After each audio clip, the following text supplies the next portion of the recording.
Bonjour à tous. Au nom des collègues de Star People, Unique, Express Medical, Receptel, Bright Plus, Solvay UAG Professionals, je vous souhaite la bienvenue à ce séminaire en ligne UAG People sur la stratégie de sortie Corona. Aujourd'hui, nous recevons beaucoup de questions de vous, de nos clients, concernant l'application correcte des mesures Corona. Tout évolue très rapidement et l'impact sur l'économie est du jamais vu. Et il n'est pas facile pour les entreprises de bien trier les informations sur le Covid-19. C'est pourquoi que nous avons fait appel au spécialiste Claes Engels pour vous donner un aperçu des conseils sur le redémarrage après la phase de fermeture. Encore quelques infos pratiques. Le séminaire en ligne sera enregistré et vous pourrez le revoir via ce lien ou celui de nos sites web. La présentation sera remise à tous les participants et vous aurez également l'occasion de poser vos questions pendant le séminaire via la rubrique Q&A. Nous répondrons à vos questions soit après le séminaire, soit dans le courant de la semaine par courrier, en fonction du calendrier et du nombre de questions. J'aimerais à présent donner la parole à Florentine de Claes Engels. Merci beaucoup, Cathy. Effectivement, un séminaire relatif au point d'attention pour une sortie, pour une reprise suite au lockdown. Quel point d'attention et comment organiser cette reprise dans le contexte actuel, cette reprise dans le cadre le plus sûr possible. Alors, on a pensé à aborder plusieurs problématiques et vous verrez que le contenu de ce qu'on propose d'aborder avec vous est assez dense, raison pour laquelle je vous propose d'entrer d'ores et déjà dans le vif du sujet et peut-être en commençant par quelques chiffres qui datent d'hier. Hier, plus de 53 000 personnes ont été détectées positives au coronavirus en Belgique et plus de 4 millions de personnes de par le monde. On dénombre malheureusement plus de 8 000 morts en Belgique et 292 000 décès de par le monde. On vit malheureusement une situation inédite qui fait que tout le monde doit s'adapter et qui a un impact sur toutes les entreprises. Raison pour laquelle on est avec vous aujourd'hui pour voir comment aborder en toute sécurité ce déconfinement et comment aborder ses conséquences économiques en prenant évidemment en compte toutes les recommandations qui ont été émises par les différents groupes d'experts en charge d'organiser le déconfinement. Vous le savez, pour le moment, nous avons entamé la phase de déconfinement. La prochaine étape sera le 18 mai pour un nouveau déconfinement progressif. Mais ce n'est pas parce qu'il y a un déconfinement que les employeurs auront nécessairement immédiatement du travail pour leurs collaborateurs, puisque, en raison de la crise du coronavirus, il est possible qu'il y ait moins de commandes, qu'il n'y ait pas de possibilité pour certains fournisseurs de fournir des produits nécessaires pour continuer le travail, raison pour laquelle il nous a semblé utile d'examiner avec vous les possibilités pour un employeur de recourir au chômage temporaire. Alors, sachez que traditionnellement, il y a deux régimes de chômage temporaire. Il y a le régime de chômage temporaire force majeure et le régime de chômage temporaire pour les travailleurs sur base des motifs économiques. Alors, cette distinction, elle est importante, pas simplement pour le plaisir de faire du droit et parce que ça peut faire chic, mais parce que dans la pratique, les deux régimes sont des régimes qui demandent des formalités différentes, qui demandent des interventions différentes de la part de l'employeur. Le premier régime qu'on va examiner ensemble, c'est le régime force majeure et je dirais même le régime de chômage temporaire pour force majeure sur base du Covid-19. Pourquoi? Parce que le gouvernement, dans le cadre de la crise actuelle, a mis en place un nouveau régime de force majeure, le régime Covid-19. Ce régime de force majeure, en principe, ça suppose un événement soudain, imprévisible, indépendamment de la volonté des parties. Ce qui faisait que certains employeurs qui étaient notamment confrontés à une diminution de leurs commandes de 10%, ces employeurs ne pouvaient pas faire appel au régime de Covid-19 puisqu'ils ne remplissaient pas les conditions pour pouvoir faire appel au chômage temporaire pour force majeure. Mais le gouvernement a élargi le recours à ce système et maintenant on a droit à un régime de force majeure très assoupli, ce qui fait que jusqu'au 30 juin, on peut faire appel au système de chômage temporaire pour force majeure, même quand on connaît une diminution de son chiffre d'affaires. Donc on n'est pas obligé d'être dans une situation dans laquelle le gouvernement nous oblige à fermer pour pouvoir faire appel au régime de force majeure. Sachez également que, avec les fameuses applications tracing, vous pouvez être confronté à des travailleurs qui vont vous informer du fait qu'ils ne sont pas malades, mais qu'ils doivent être en quatorzaine parce qu'ils ont été en contact avec une personne qui a eu le coronavirus et que donc, pour cette raison, ils ne peuvent plus venir au bureau. Si vous ne pouvez pas organiser le télétravail pour ce travailleur, par exemple parce que sa fonction ne s'y prête pas, eh bien, ce travailleur pourra avoir droit aux allocations de chômage temporaire pour force majeure. Le chômage temporaire pour force majeure implique que vous n'êtes pas obligé de fermer complètement la société et implique que le travailleur peut être certaines journées complètes en chômage partiel pour force majeure et d'autres journées pas du tout. Il faut bien que ce soit des journées complètes et donc pas des demi-journées. Les intérimaires peuvent également bénéficier de ce régime de chômage force majeure Covid-19. Alors, si un travailleur est mis en chômage temporaire pour force majeure Covid-19, il va recevoir une allocation de chômage de l'ONEM. Cette allocation, elle est calculée sur base de sa rémunération, mais sa rémunération, vous le voyez, plafonnée à un peu plus de 2 700 €, ce qui fait que dans les faits, le travailleur ne recevra que maximum 1 928 € de l'État dans le cadre du chômage temporaire. À ce montant sera ajouté un montant de 5,63 € par jour. Un précompte professionnel de 26,75% sera retenu pour, sur cette allocation de chômage. Alors, une question qui nous a souvent été posée, c'est est-ce que, en tant qu'employeur, je peux payer un complément à cette allocation de chômage? Oui, vous pouvez, vous ne devez pas, à la différence du régime de chômage temporaire pour motif économique, il n'y a pas d'obligation légale, mais il y a une possibilité de payer un complément au travailleur pour compenser l'éventuelle perte de revenus du travailleur.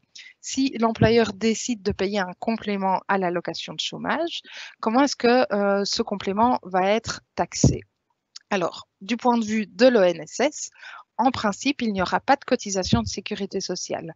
Je dis en principe parce qu'il faut bien que le complément reste un complément. Ça veut dire quoi concrètement? Ça veut dire que le complément ne doit pas avoir pour effet que le travailleur va gagner plus à la fin du mois par rapport à la situation dans laquelle il aurait été s'il avait travaillé. Donc, on peut compléter l'allocation de chômage pour arriver au même niveau de rémunération que celui qui était applicable quand le travailleur travaille. Mais si ça a pour effet d'octroyer une rémunération plus importante, alors là, les cotisations de sécurité sociale seront bien applicables. Du point de vue fiscal, ce complément est taxé comme un revenu de remplacement, ce qui fait que le précompte professionnel est fixé à 26,75%. Les intérimaires occupés dans une entreprise au sein de laquelle ce complément est octroyé ont également droit à ce complément. Alors, pour essayer un petit peu de clarifier les choses, je vous ai parlé du régime force majeure Covid-19. Ce régime, c'est le régime qui est en vigueur jusqu'au 30 juin 2020. Cette date, elle est révisable. Jusqu'à la semaine passée, c'était jusqu'au 31 mai 2020. Pour le moment, c'est jusqu'au 30 juin 2020. Il n'est pas encore impossible que le gouvernement prolonge la possibilité de mettre les travailleurs en chômage temporaire Covid-19 après le 30 juin 2020. Mais pour le moment, ce n'est pas le cas. Ça veut dire quoi? Ça veut dire que si, à partir du 1er juillet 2020, vous êtes encore confronté à un manque de travail pour raison économique au sein de l'entreprise, alors ce ne sera plus le chômage temporaire Covid-19 qui sera applicable, mais bien le chômage pour motif économique. Ce chômage pour motif économique, il est moins souple que le régime de chômage Covid-19. Alors, pour les employés, qu'est-ce qu'il faut avoir en tête si on veut mettre en place un tel régime de chômage temporaire? Eh bien, il faut d'abord avoir en tête qu'on doit être une entreprise en difficulté. Ça veut dire quoi, être une entreprise en difficulté pour le chômage temporaire, pour raison économique, pour les employés? Eh bien, ça veut dire que on doit connaître une diminution de 10% du chiffre d'affaires, de la production ou des commandes, ou alors on doit connaître un chômage temporaire pour motif économique pour ces ouvriers qui concerne au moins 10% du personnel. Si on ne satisfait pas à l'une de ces conditions, on doit alors demander au ministre de l'Emploi de nous reconnaître en tant qu'entreprise en difficulté sur base de circonstances imprévisibles, les circonstances imprévisibles étant en l'espèce le coronavirus. Ça, c'est la première condition pour pouvoir envisager un chômage temporaire pour raison économique pour les employés, c'est le fait d'être une entreprise en difficulté. La deuxième condition, eh bien, il faut avoir une CCT dans notre entreprise ou à défaut un plan d'entreprise qui va régler notamment le sort du complément que l'employeur va payer. Donc, vous devez d'abord regarder au niveau du secteur, est-ce que oui ou non, il y a une CCT qui prévoit le chômage économique et qui règle toutes les modalités de celui-ci. Si ce n'est pas le cas et qu'il y a une délégation syndicale dans l'entreprise, il faut essayer, avec la délégation syndicale, de conclure une convention collective de travail qui va régler le chômage temporaire pour motif économique. À défaut d'accord avec la délégation syndicale dans les 14 jours ou à défaut tout simplement de délégation syndicale, vous devrez conclure un plan d'entreprise qui va régler les modalités du chômage économique. Le complément qui devrait être prévu pour le chômage économique, c'est un complément qui doit être au minimum égal à 5 €, potentiellement plus si vous convenez de plus ou en tout cas si les ouvriers en votre sein bénéficient d'un complément plus élevé. Les modalités, vous le voyez, sur un an, c'est selon que le contrat est entièrement ou partiellement suspendu, 16 semaines ou maximum 26 semaines calendrier par année civile. Alors, dans la ligne du temps, comment est-ce que ça fonctionne? Première étape, on vérifie si on a une CCT dans notre entreprise ou un plan d'entreprise. Pour le moment, il est plus possible de se référer à la CCT nationale 147 qui avait été conclue afin de faciliter la tâche aux employeurs parce que cette CCT expirait au 30 juin 2020. Donc, c'est vraiment les règles classiques qui s'appliquent. J'ai une CCT ou j'ai un plan d'entreprise, eh bien, je vais prouver que je suis une entreprise en difficulté. C'est l'étape numéro 2. Je vais envoyer le formulaire à l'ONEM et je vais, le même jour de ma communication à l'ONEM, envoyer une copie de cette communication à mon conseil d'entreprise ou à ma délégation syndicale. Quand est-ce que je fais ça? Au plus tard, 14 jours avant d'informer mes travailleurs du fait que leur contrat va être suspendu. C'est l'étape 3, c'est la communication aux travailleurs du fait que leur contrat va être suspendu. Cette communication a lieu au moins 7 jours avant la suspension par un affichage où cet affichage peut être remplacé par une communication individuelle. Et le même jour, de nouveau, on communique au conseil d'entreprise ou à défaut à la délégation syndicale les causes économiques qui justifient le chômage temporaire pour raison économique. On devra également fournir aux travailleurs un formulaire C32A. Généralement, les secrétariats sociaux sont en mesure de vous communiquer ces fameux formulaires et on devra communiquer mensuellement avec l'ONEM au sujet de ce régime de chômage temporaire. On veut très brièvement comparer avec le régime pour ouvriers, on voit que le régime pour ouvriers, c'est un tout petit peu plus souple puisque les difficultés économiques, ce ne sont pas les cas limitatifs que je vous ai énumérés, mais c'est toute raison économique qui entraîne un manque de travail qui pourra être invoqué et la preuve de difficulté relève dans un premier temps de la responsabilité de l'employeur. Je vous fais la grâce de lire les différents régimes de suspension possibles, mais vous voyez qu'il y a une différence entre les ouvriers et les employés. Et pour le montant minimal du complément, il y a également une différence entre les ouvriers et les employés, puisque pour les ouvriers, c'est minimum 2 € et pour les employés, c'est au minimum 5 €. Alors, Une autre grande question dans le cadre de la reprise après le lockdown qui se pose, c'est, eh bien, en tant qu'employeur, en tant qu'entreprise, comment est-ce que je peux assurer le bien-être de tout un chacun et comment concilier, eh bien, les impératifs en matière de bien-être avec les impératifs en matière de respect de la vie privée et de traitement des données à caractère personnel. Alors là, première chose, pour le moment, en Belgique, on n'a pas une législation bien-être spéciale coronavirus. On a simplement, outre les mesures imposées par le gouvernement, les fameuses règles de distanciation sociale, eh bien, les obligations juridiques générales de l'employeur dans le cadre du bien-être au travail. Donc, l'employeur qui doit agir en bon père de famille en sachant que les réglementations relatives à la distanciation sociale, les règles imposées par le gouvernement sont des règles minimum auxquelles l'employeur doit absolument se tenir, mais ce ne sont pas nécessairement les seules règles. Donc l'employeur doit analyser les risques en fonction de ses activités, de sa taille, de sa procédure.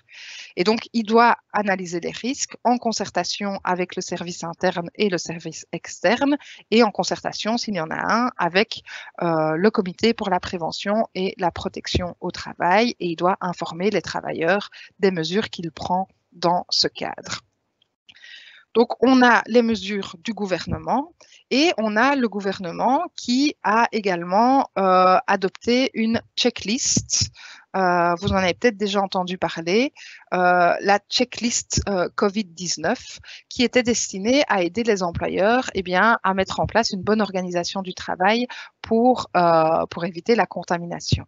On sait maintenant que cette checklist, elle est aussi utilisée par le contrôle bien-être au travail pour vérifier que les employeurs mettent bien effectivement en place les mesures qui sont imposées par le gouvernement, raison pour laquelle on conseille aux entreprises de prendre proactivement connaissance du contenu de cette checklist pour vérifier ce qui y est prévu et de prendre des photos des environnements de travail pour prouver que les mesures préconisées par le gouvernement ont bien été respectées, puisque si vous avez un contrôle de l'inspection bien-être, vous devrez répondre très rapidement et donc c'est plus facile de préparer le dossier à l'avance. Vous savez peut-être aussi que le groupe des 10 s'est mis d'accord sur un guide générique pour reprévoir la reprise du travail, mais ce guide générique, il doit être approprié par chaque secteur et par chaque entreprise au vu de sa pratique pour favoriser le bien-être au travail. Ça, c'est un peu pour les grands principes du bien-être. On va essayer d'aller de manière de plus en plus précise, détailler ces grands principes et détailler ces principes au regard de ce qui est envisagé par le gouvernement pour lutter contre le Covid-19 et ce qui est envisagé par les entreprises pour lutter contre le Covid-19 et qui est potentiellement attentatoire à notre vie privée ou au respect de nos données à caractère personnel. Une des grandes mesures sur laquelle on nous interroge beaucoup, c'est la possibilité pour les entreprises d'organiser une prise de température systématique des travailleurs ou qui entreraient dans l'entreprise.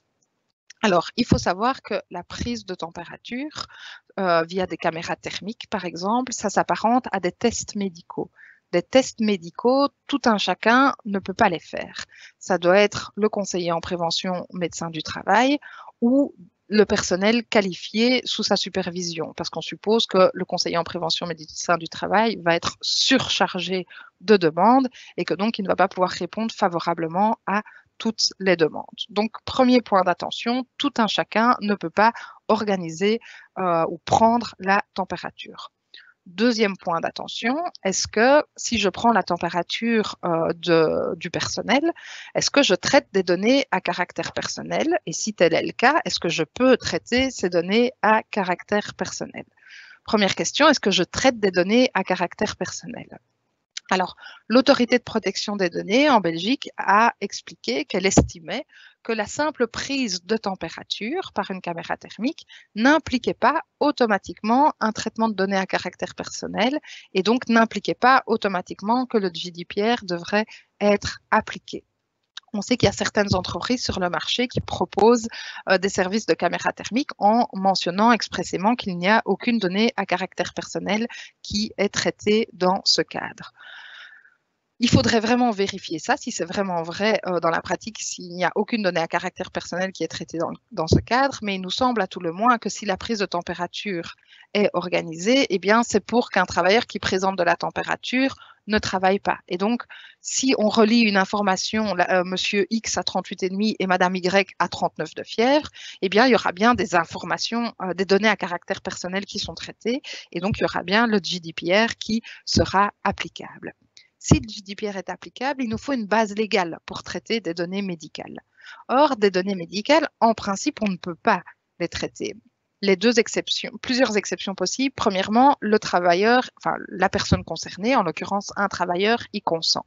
Problème, toujours, par rapport à la question du consentement, le lien de subordination qui est afférent à toute relation de travail rend plus compliqué le fait de consentir librement au traitement de données à caractère personnel. Deuxième option, une loi qui impose, à l'exemple de l'Italie, la prise de température. Ce n'est pas le cas en Belgique, on n'a pas, en tout cas actuellement, une telle loi. Troisième option, mes fameuses obligations en matière de bien-être au travail. Et c'est là qu'il nous semble que vous allez devoir communiquer et vous concerter d'une part avec votre service de médecine interne et d'autre part avec votre comité pour la prévention et la protection au travail. Il nous semble que votre document de travail va être l'analyse des risques qui existent en votre sein et la question qui va se poser, c'est est-ce que je dois étendre cette analyse des risques à un contrôle de la température du personnel pour m'assurer que certaines fonctions plus à risque ne présentent pas de la température.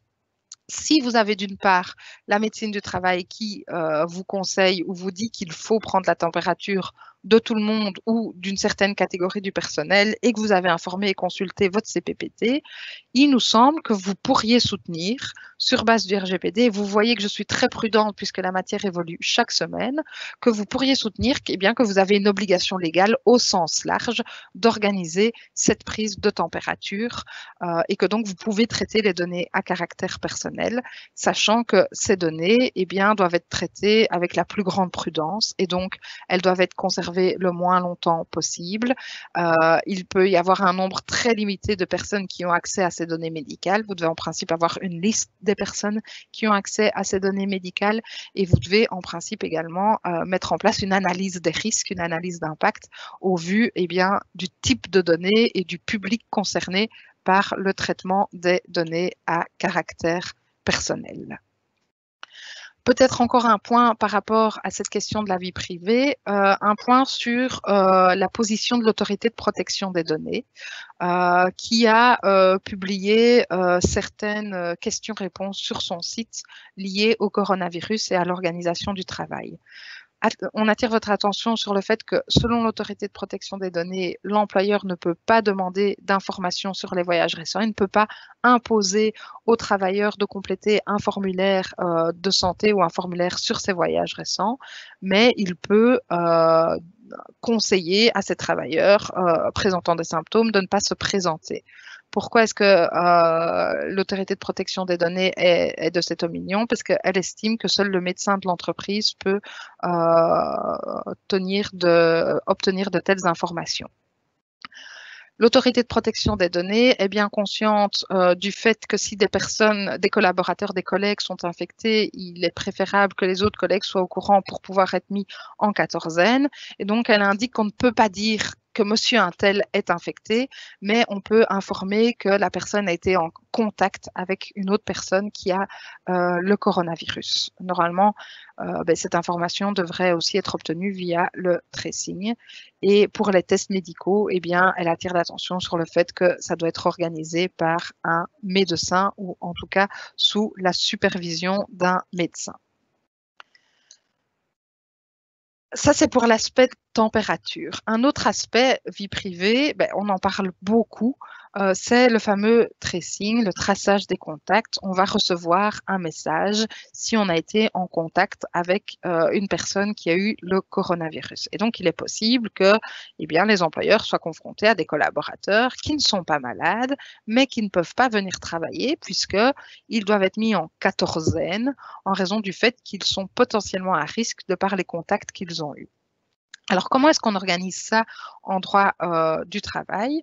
Eh bien, les médecins, normalement, le logiciel des médecins a été adapté pour prévoir une nouvelle case sur les certificats médicaux, pour prévoir cette case de quarantaine. Et donc, ça veut dire que le travailleur est apte au travail, il n'est pas malade, mais ne peut pas venir dans les bureaux. Ça veut dire quoi? Ça veut dire que ce travailleur peut faire du télétravail. Si le télétravail n'est pas possible, alors on retombe sur ce que je vous disais lors du premier sujet, eh bien, il sera en principe éligible au chômage temporaire pour force majeure COVID-19. Un autre sujet qui nous a semblé intéressant d'examiner avec vous, c'est le sujet du télétravail. Pourquoi?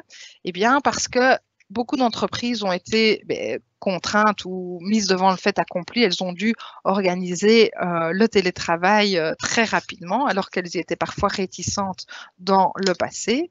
Et certaines entreprises constatent que le télétravail, pour certaines fonctions, ça marche plutôt bien.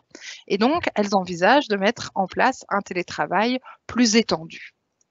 Quels sont les points d'attention pour les entreprises qui envisagent d'étendre ce télétravail? Il faut savoir qu'il y a deux sortes de télétravail qui existent en Belgique. Le télétravail structurel d'une part et le télétravail occasionnel d'autre part. Alors, comment instaurer ce télétravail? Pour le télétravail structurel, premier point d'attention, si vous comptez instaurer du télétravail pour une grande partie de votre personnel ou tout votre personnel, il va falloir informer et consulter au préalable le conseil d'entreprise puisque vous allez potentiellement modifier de manière importante l'organisation du travail. Deuxième point d'attention, le télétravail ne peut pas être obligatoire. Le télétravail structurel, c'est vraiment quelque chose qui doit rester volontaire et qui fait qu'il y a une convention qui est nécessaire avec chaque travailleur qui ferait du télétravail structurel. Donc, le télétravail serait structurel parce qu'on conviendrait que le télétravail, c'est au moins une fois par semaine ou c'est chaque mardi ou une fois toutes les 2 semaines. On a vraiment quelque chose de très organisé. Eh bien, si c'est le cas, on doit conclure une convention ou un avenant au contrat de travail pour régler les modalités du télétravail structurel. Cette convention ou cet avenant, ils devront contenir un certain nombre de mentions. L'objectif, c'est évidemment pas de toutes vous les énumérer, mais à titre indicatif, vous devrez indiquer la fréquence du télétravail, le lieu où le télétravailleur a choisi d'effectuer ses prestations ou encore les modalités d'intervention financière. Alors, les modalités d'intervention financière, pourquoi? Puisque dans le cadre du travail, l'employeur doit fournir aux travailleurs l'équipement et les moyens nécessaires pour travailler. Si on télétravaille, eh bien, en principe, on doit fournir aux travailleurs de quoi télétravailler. Et l'employeur doit par ailleurs intervenir dans les frais de communication, de connexion Internet. Si on ne fournit pas le PC et les accessoires, on doit alors intervenir pour l'amortissement et pour l'entretien du PC et des accessoires personnels que le travailleur utilise. Pour savoir quelles indemnités télétravail vous pouvez octroyer sans que cela ne soit constitutif de rémunération, on attire votre attention sur le fait que le fisc et l'ONSS acceptent un certain nombre de montants. Je les reprends sur les slides. Je vous épargne la lecture de chaque ligne, mais a priori, si vous êtes dans ces forfaits, ce ne sera pas requalifié de rémunération, ce sera bien une intervention pour les frais. Ça, c'est vraiment le premier régime, c'est le télétravail structurel. On doit signer une convention, tout est régulier. Et puis, il y a le télétravail occasionnel. Le télétravail occasionnel, c'est vraiment quelque chose qui n'est pas la norme, c'est quelque chose qui est exceptionnel. Par exemple, j'ai un rendez-vous chez le dentiste en plein milieu de la journée, donc je fais du télétravail avant ou après. Il y a une grève soudaine des trains. ou j'ai quelqu'un qui doit venir à la maison pour réparer la machine à laver. Dans ce cadre-là, on peut envisager du télétravail occasionnel. Alors, comment est-ce que ça doit être organisé? Ici, la réglementation est beaucoup plus souple. On peut faire du télétravail occasionnel sans avoir de formalité imposée pour la demande. La demande peut même être orale, elle peut être par écrit, par SMS, par email. Le travailleur peut choisir le moyen de demander le télétravail occasionnel. Est-ce que l'employeur est obligé d'accepter le télétravail occasionnel? Non, mais par contre, il doit refuser par écrit. Alors, l'écrit, ça ne veut pas dire qu'il faut envoyer un recommandé, ça peut être un email, mais il doit bien y avoir un écrit dans lequel on explique pourquoi on refuse le télétravail occasionnel. En cas de télétravail occasionnel, il faut à tout le moins se mettre d'accord sur quel matériel va être utilisé, à quel moment le travailleur va être joignable et est-ce que oui ou non on rembourse des frais, sachant qu'il n'y a pas d'obligation légale. Où est-ce qu'on met toutes ces règles? Généralement, nous, on conseille de le mettre dans une police. Ça peut aussi être mis dans le règlement de travail ou encore dans un avenant au contrat de travail. Il y a une grande flexibilité à cet égard. Ça, c'est pour les différents types de télétravail et la manière de les instaurer dans l'entreprise. Maintenant, on le sait, qui dit télétravail dit également un manque de visibilité sur ce que font les travailleurs, ce qui implique une question potentielle, comment contrôler les travailleurs. L'idée ici, c'est vraiment de trouver un équilibre entre, d'une part, le droit à la vie privée et à la protection des données à caractère personnel, et d'autre part, les prérogatives que tire l'employeur du lien de subordination afférent à toute relation de travail. Nous, notre conseil, c'est vraiment de faire preuve d'un maximum de transparence en adoptant des règles internes claires pour l'utilisation et le contrôle des emails ou d'Internet. Et ces règles, on les porte à la connaissance des travailleurs, par exemple au moyen de police ou de notice ou du règlement de travail. On attire également votre attention sur le fait qu'on ne peut pas faire ce qu'on veut pour contrôler les emails et les communications électroniques et que si l'objectif c'est de contrôler le contenu des emails, il faut alors respecter les règles très strictes de la CCT 81 qui impose aussi une information et consultation du conseil d'entreprise. Vous le savez, depuis le 25 mai 2018, on vit aussi avec le GDPR et donc il faut s'assurer que les travailleurs qui travaillent à la maison ne mettent pas en péril les données à caractère personnel auxquelles ils ont accès dans le cadre de l'exercice de leurs fonctions. Et donc, il faut rappeler à ces travailleurs les règles applicables et il faut vérifier avec éventuellement votre service IT que les plateformes sont suffisamment sécurisées puisque il y a eu apparemment un pic de croissance des actes de piratage en raison, pour le moment, de l'utilisation massive d'outils de vidéoconférence et du télétravail. Donc, il faut bien assurer la sécurité des données à caractère personnel. Un autre point complètement étranger au télétravail, les vacances. C'est une question qui nous a été beaucoup posée par différents services de ressources humaines. Les vacances, est-ce qu'elles doivent être reportées ou est-ce qu'elles peuvent être reportées dans le cadre de la crise du coronavirus?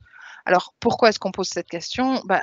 Poser la question, c'est un petit peu y répondre. Forcément, les gens sont confinés chez eux. Pour le moment, il n'y a pas ou peu de perspectives de pouvoir voyager ou de pouvoir voir d'autres personnes. Et donc, certains travailleurs se disent, quitte à être coincé chez moi, je préfère garder mes congés pour une période plus propice à un voyage.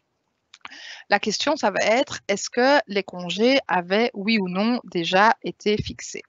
Alors, premier point, on est dans une hypothèse où le travailleur avait fixé des jours de congés légaux, les fameux 20 jours auxquels on a droit sur base de la législation sur les vacances annuelles. Si les congés avaient déjà été fixés, ils doivent être pris, même si c'est pendant une période de Covid-19. Donc, imaginons, le travailleur a fixé ses congés la semaine prochaine, ils doivent être pris. Est-ce que le travailleur peut dire « je ne veux pas prendre ses congés » Il n'a pas un droit à dire « je ne veux pas prendre les congés ». Il peut informer son employeur du fait qu'il ne souhaite pas prendre ses congés parce que le contexte est peu propice à la prise de vacances, mais l'employeur n'est pas obligé d'accepter que les congés soient reportés. Là, ça va vraiment être une question de communication. Alors, pourquoi est-ce que l'employeur pourrait ne pas avoir un intérêt à accepter un report de congé? Eh bien, on a certains employeurs qui s'attendent à un pic d'activité une fois le déconfinement complètement terminé. On sait par exemple les garages, tout le monde roule sur ses pneus hiver pour le moment, et donc on a besoin de main-d'œuvre disponible une fois le confinement terminé et une fois le déconfinement mis en œuvre. Donc, pour certaines raisons, il peut être tout à fait légitime de refuser le report des congés légaux. Est-ce qu'on peut imposer à un travailleur de prendre ses vacances parce qu'on sait que plus tard, il y aura un pic d'activité et que donc ça arrange l'employeur de prendre les vacances? Le raisonnement est le même.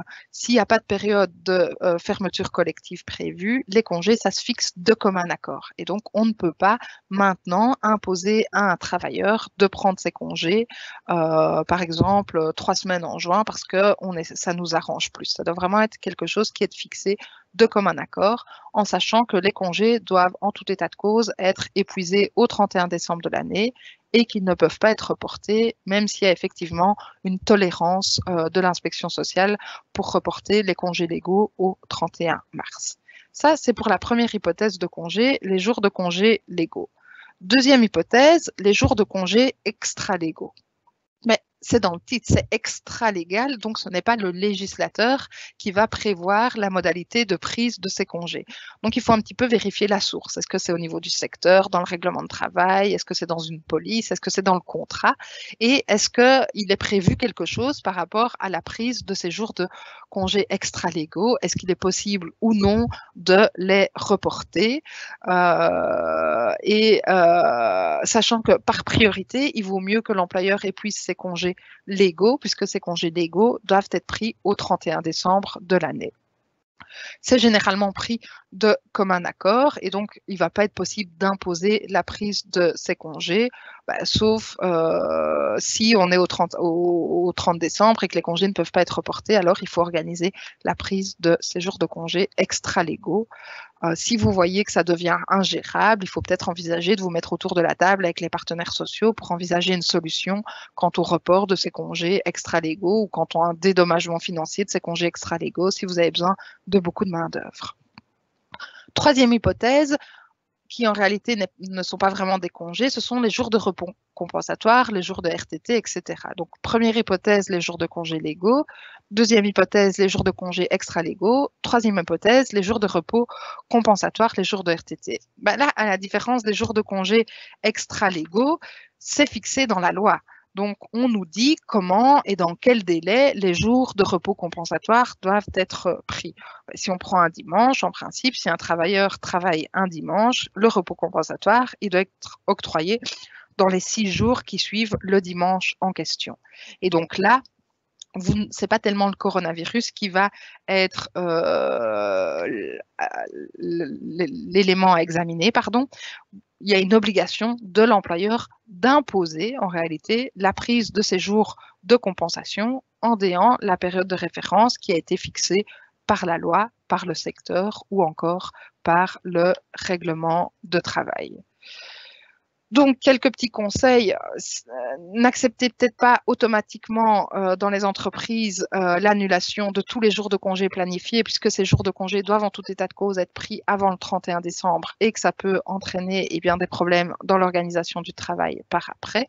Continuer à respecter les périodes de référence pour la prise des repos compensatoires et rappeler aux travailleurs les délais en déant lesquels ils doivent prendre leurs différents congés.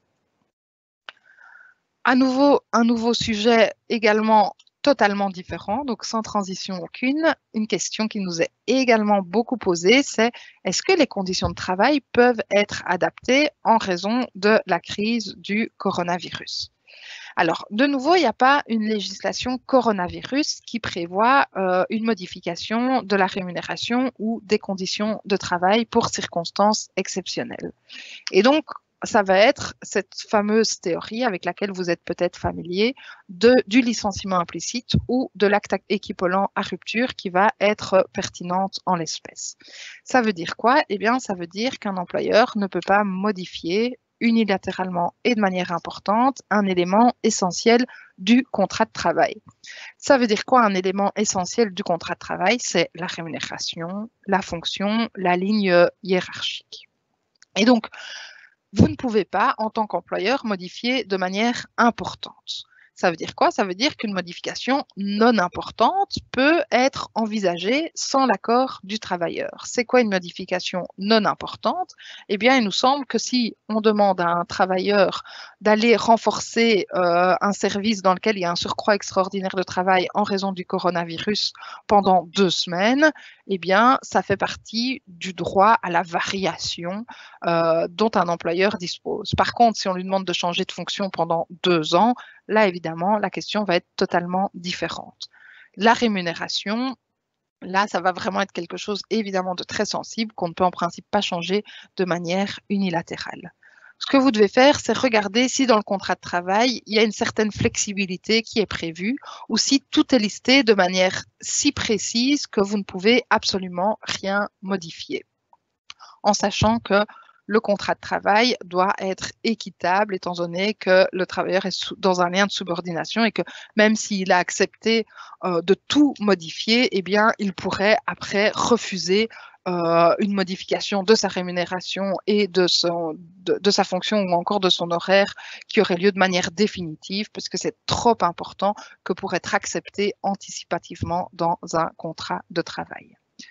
L'accord du travailleur, quant à une modification, il peut être obtenu individuellement ou vous pouvez éventuellement négocier ça collectivement via une CCT d'entreprise. Une question qui nous est beaucoup posée, c'est tiens, les bonus, est-ce que je peux envisager de ne plus payer de bonus puisque la société est dans une situation difficile? Là, à nouveau, il va falloir voir un petit peu les sources de droit dont vous disposez. Est-ce que le bonus est dans un contrat? Oui, non. Si c'est dans un contrat, eh bien, on ne peut pas modifier le contrat sans l'accord, à tout le moins tacite, du travailleur.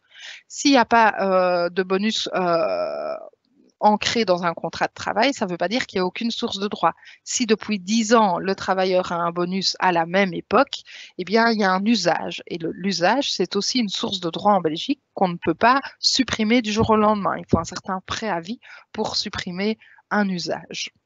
Et donc là, vous allez devoir vraiment regarder en fonction de la documentation et de la pratique de votre entreprise ce qui existe. Si, à l'inverse, eh bien, l'entreprise dans laquelle vous travaillez n'a pas été touchée économiquement par le bonus, vous pouvez envisager des formes de rémunération alternatives, des CCT 90, pour booster le pouvoir d'achat de vos travailleurs. On vous conseille, en tout état de cause, si vous envisagez de modifier de manière collective ou quasi collective les conditions de travail, d'informer et consulter vos organes sociaux. Je vous le disais, quelques conseils, examinez systématiquement vos sources, respectez bien la hiérarchie des sources et veillez à informer le conseil d'entreprise ou la délégation syndicale en temps et en heure si vous envisagez eh bien, de modifier quasi collectivement les conditions de travail. Peut-être maintenant un petit flash info parce que l'objectif n'est pas de s'étendre là-dessus, mais vous avez certainement été informé du fait que les élections sociales étaient reportées. Alors, elles sont reportées à une date qui est encore inconnue. Le Conseil national du travail avait recommandé la période du 16 novembre au 29 novembre pour la nouvelle vague, enfin pour le nouveau jour des élections sociales, mais le législateur n'a pas souhaité fixer d'ores et déjà cette date puisqu'on ignore totalement comment le Covid-19 va évoluer, raison pour laquelle il a laissé la possibilité au roi, par arrêté royal, de fixer la date et la date n'a pas encore été prise. Ce qu'on sait à présent et qui est peut-être pertinent pour votre pratique, c'est comment la condition d'ancienneté que devait revêtir l'intérimaire pour être électeur va être vérifiée. Pourquoi cette question? Bien parce que pour la première fois, à l'occasion de ces élections, les travailleurs intérimaires peuvent être électeurs auprès de l'utilisateur. Pour ce faire, l'intérimaire doit répondre à une double condition d'ancienneté qui est jugée sur 2 périodes de référence. La première période, elle courait du 1er août 2019 au jour X. La seconde période, et c'est là qu'il y a du changement, elle prenait cours au jour X et s'étendait jusqu'au jour X plus 77. Au cours de cette seconde période, donc X à X plus 77, l'intérimaire devait avoir été occupé durant au moins 26 jours de travail. Eh bien, le législateur a prévu que cette condition d'ancienneté est neutralisée pour toute la période de suspension de la procédure. Ça veut dire quoi? Eh bien, ça veut dire que cette seconde période, elle va se calculer du jour X initial jusqu'au jour X plus 35 et qu'elle reprendra du nouveau jour X plus 36 jusqu'au nouveau jour X plus 77 et que le travailleur devra avoir travaillé chez l'utilisateur au total au moins 26 jours de travail au cours de ces 2 périodes cumulées. Un dernier point pour conclure ce webinaire en ligne, quelques points d'attention en cas de réorganisation. Bien, oui, malheureusement, on sait que certaines entreprises sont particulièrement touchées par la crise du Covid-19. Certaines étaient déjà dans une situation précaire avant la crise et leur situation s'est complètement aggravée avec la crise. Et donc, comment est-ce qu'on fait si des licenciements ne peuvent être évités en raison du Covid-19? Peut-être d'abord vous rappeler que, puisqu'on a eu plusieurs questions en ce sens, la crise actuelle et même le fait d'avoir certains travailleurs en chômage temporaire n'empêche pas un employeur de recourir à des licenciements. Donc pour le moment, il n'y a pas d'interdiction légale de licencier même les travailleurs en chômage temporaire. Sachez néanmoins, vous en avez peut-être entendu parler, qu'il y a un projet de loi qui vise à interdire les licenciements pour la période entre le 1er avril et le 31 octobre de cette année. Pourquoi? Puisque les personnes qui ont rédigé ce projet de loi estiment que les employeurs ont été suffisamment aidés, notamment avec ce fameux régime de chômage temporaire Covid-19, et qu'ils ont reçu des alternatives pour affronter la crise et que donc un licenciement ne peut avoir lieu entre le 1er avril 2020 et le 31 octobre 2020. C'est un projet de loi actuellement qui est soutenu par un seul parti. Alors évidemment, je n'ai pas une boule de cristal, mais une rétroactivité de la loi au 1er avril me semble en tout état de cause plus que discutable juridiquement et je pense que ce ne serait vraiment pas un bon poisson d'avril. Donc pour le moment, pas d'interdiction de licenciement. Deuxième point d'attention que je souhaitais mettre en avant, si vous devez envisager un licenciement, eh bien vous devez respecter les règles classiques. Ce n'est pas parce qu'il y a un Covid-19 qu'il y a un assouplissement des règles de licenciement. Ça veut dire que vous allez devoir notifier un préavis à prester ou payer une indemnité compensatoire de préavis. Et à cet égard, eh bien, il y a un autre projet de loi, mais un projet de loi qui est beaucoup plus avancé, puisqu'il a déjà été approuvé par la Commission Affaires sociales. Il y a un projet de loi qui prévoit que le préavis de licenciement est suspendu pendant les périodes de chômage temporaire pour force majeure. Ce projet de loi, pourquoi est-ce qu'il existe? Eh bien, actuellement, le préavis de licenciement est suspendu pendant les périodes de chômage temporaire pour motif économique, mais pas pendant les périodes de chômage temporaire pour force majeure. Sur base de projet de loi, la suspension des délais de préavis en cas de chômage, donc Corona, a été proposée. Ça veut dire quoi? Ça veut dire que si le texte est adopté, la nouvelle loi s'appliquera aux travailleurs dont le préavis est encore en train de courir le jour où la loi va être publiée. Donc, c'est-à-dire que si un travailleur est en préavis le jour où la loi est publiée, eh bien, son préavis sera suspendu pour les périodes de chômage temporaire force majeure Corona avec effet rétroactif au 1er mars 2020. Ça veut aussi dire que le préavis ne sera pas suspendu si l'employeur transforme un licenciement moyennant préavis en licenciement moyennant indemnité au plus tard la veille de la publication au Moniteur belge. Donc ça, c'est vraiment pour ces deux projets de loi, interdiction de licenciement et suspension du délai de préavis. Si vous licenciez, vous allez devoir pouvoir motiver le licenciement. Il n'y a pas une obligation automatique de devoir motiver un licenciement, mais vous devez pouvoir répondre en cas de question.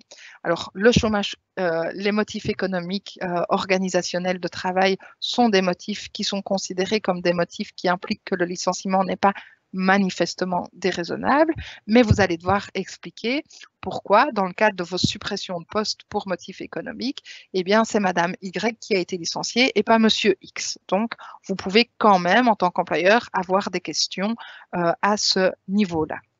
Sachez également vérifier s'il n'existe pas au niveau de l'entreprise des dispositions sectorielles ou des dispositions d'entreprise qui prévoient une sécurité d'emploi avec toute une procédure préalable au licenciement ou une procédure à suivre si on envisage par exemple 8 licenciements en 30 jours, par exemple. Donc, vérifiez s'il n'y a pas, en plus de la loi, au sein de l'entreprise, certaines dispositions. Et en cas de licenciement multiple, il va falloir informer et consulter le conseil d'entreprise puisque ce sera une modification de structure. Alors, vous voyez sur le slide qu'on dit également de vérifier les seuils des licenciements collectifs si vous commencez à procéder à plusieurs licenciements. Alors, les seuils des licenciements collectifs, ils doivent être vérifiés au niveau de l'entreprise. Ça veut dire quoi au niveau de l'entreprise? Eh bien, vous allez devoir vérifier au niveau de l'unité technique d'exploitation, mais également au niveau de chaque division de l'entreprise. Alors, vous voyez, je vous ai mis les chiffres sur le slide. Selon le nombre de travailleurs occupés au sein de l'UTE ou de la division, si, eh bien, l'employeur licencie au cours d'une période de 60 jours, soit entre 20 et 100, soit entre 10 travailleurs, soit 10% des travailleurs, soit 30 travailleurs, vous aurez un licenciement collectif au sens de la fameuse loi Renault. Ça veut dire quoi? Eh bien, ça veut dire qu'un tel licenciement collectif ne peut pas avoir lieu avant une procédure extrêmement lourde d'information et de consultation. Cette procédure ayant pour objectif eh bien, de trouver des alternatives au licenciement collectif qui est envisagé. Donc, on ne peut pas décider d'un licenciement collectif avant d'examiner s'il n'y a pas d'autres alternatives possibles. Et ces alternatives, on doit examiner ça avec le conseil d'entreprise par priorité. Ça, ce sont les seuils licenciement collectif. Vous pouvez avoir parallèlement ou sans licenciement collectif une fermeture d'entreprise ou de division d'entreprise.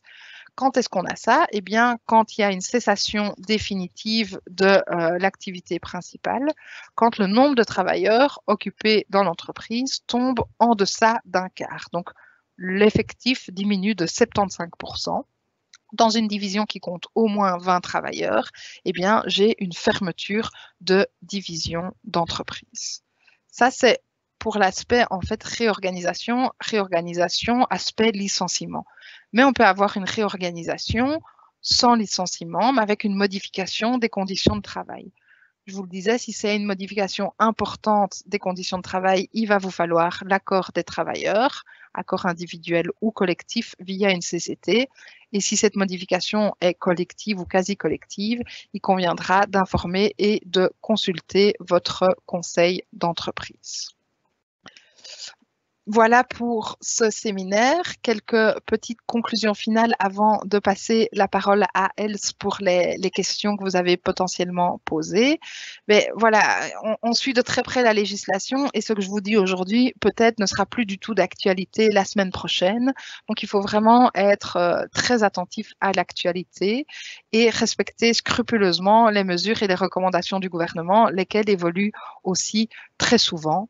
Et puis après, eh bien, ce sera vraiment la concertation et l'examen des normes qui existent en votre sein qui seront la clé pour pouvoir examiner si oui ou non vous pouvez modifier certains aspects.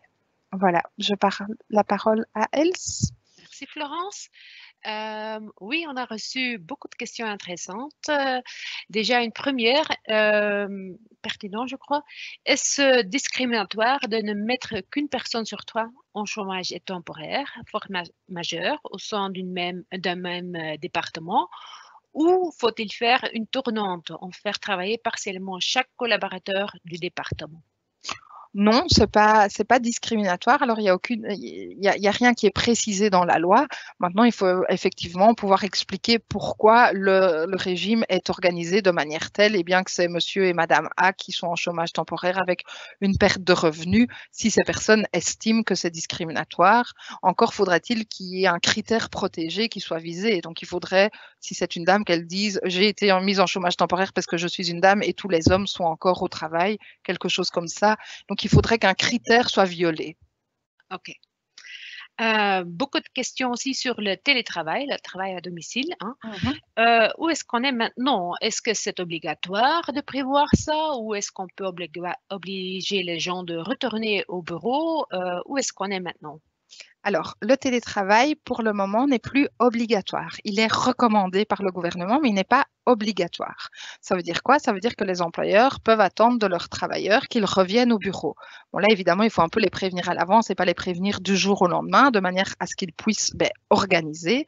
Mais l'employeur est en droit maintenant d'exiger que les gens viennent au bureau, pour autant que toutes les mesures mises en place, et notamment les fameuses règles de distanciation sociale, soient respectées. OK. Au niveau des annuités du télétravail, voilà. Faut-il un ruling pour pouvoir octroyer une annuité? C'est toujours plus confortable. Maintenant, les montants que j'ai repris sur le slide sont des montants qui sont validés tant par le NSS que par le fisc. Donc là, il n'y a pas nécessairement besoin d'un ruling, sauf si en votre sein, vous avez déjà d'autres indemnités de frais qui pourraient potentiellement potentiellement être redondantes. Donc, si vous remboursez déjà Internet sur une autre base, là, vous ne pourrez pas cumuler les deux choses et il vaut peut-être mieux alors clarifier avec un ruling. OK. Et on parle d'un montant de 126 € par mois. Est-ce que c'est un forfait ou pas? Est-ce que ça peut varier selon le nombre de jours qu'on travaille à la maison? Oui, on va regarder ça au prorata des jours de télétravail. Ah, OK, voilà. Est-il imposé, obligatoire de prévoir une chaise ou une imprimante quand on travaille à la Pour le maison? télétravail? Alors, pour l'imprimante, pas nécessairement, si ce n'est pas nécessaire dans le cadre de l'organisation du travail. En principe, vous allez devoir prévoir un deuxième écran. S'agissant de la chaise, une chaise ergonomique, en réalité, ça va dépendre de l'analyse des risques qui existent au sein de l'entreprise. Si de telles chaises ne sont pas obligatoires dans l'entreprise, elles ne vont pas être obligatoires à la maison. Mais vous allez effectivement avoir une information avec votre CPPT pour discuter de ça. OK. Le supplément qu'on peut donner comme employeur en supplément sur l'indemnité de chômage, ça se limite comment va-t-on comparer? Ça se limite sur le montant net, le salaire net, le brut ou l'imposable? Ah oui, là, il faudrait que il y a effectivement tout, c'était pas clair, ça a été clarifié par l'ONSS. Là, il faudrait que je reprenne parce qu'effectivement, il y a certaines règles, mais je les connais pas par cœur, pour être tout à fait honnête. Mais il y a une directive qui existe et que je peux vous préciser nous après. avons décidé de le limiter au salaire imposable. Après avoir reçu conseil de chez vous. Ah ben voilà, mais c'était pas voilà. OK. Voilà, une question pas mal non plus. Voilà, comment va-t-on contrôler ceci? Comme c'est pas soumis à l'ONSS, le montant du supplément n'est pas déclaré, n'est pas repris sur la DMFA, comment va-t-on contrôler auprès de l'ONSS? Ah ben, si l'inspection des lois sociales vient chez vous et qu'elle fait des comparatifs, elle pourra vérifier si oui ou non c'était un complément ou s'il y a eu enrichissement. Ah, OK, voilà. Une dernière question peut-être sur la prévention. Qui peut prendre la température? Est-ce que c'est le conseiller de prévention ou le chef d'atelier ou... Ça doit en principe être un personnel qualifié médicalement. Donc, en principe, le médecin du travail, mais on suppose que tous les médecins du travail ne vont pas pouvoir aller dans toutes les entreprises prendre la température. Donc, ça peut être du personnel qualifié sous sa supervision. OK. Voilà, je crois qu'on a vu les questions les plus importantes. Les questions qui restent encore, on va donner une réponse, formuler une réponse dans les jours qui viennent, pour autant que les gens ont laissé leurs coordonnées. Merci beaucoup, Florence. Et je passe avec plaisir le mot à Cathy Serling, la directrice de USG People Belgique. Bonjour et merci Els. Et merci beaucoup à vous tous pour toutes vos questions et Florence aussi merci à vous pour les réponses et les conseils clairs et précis.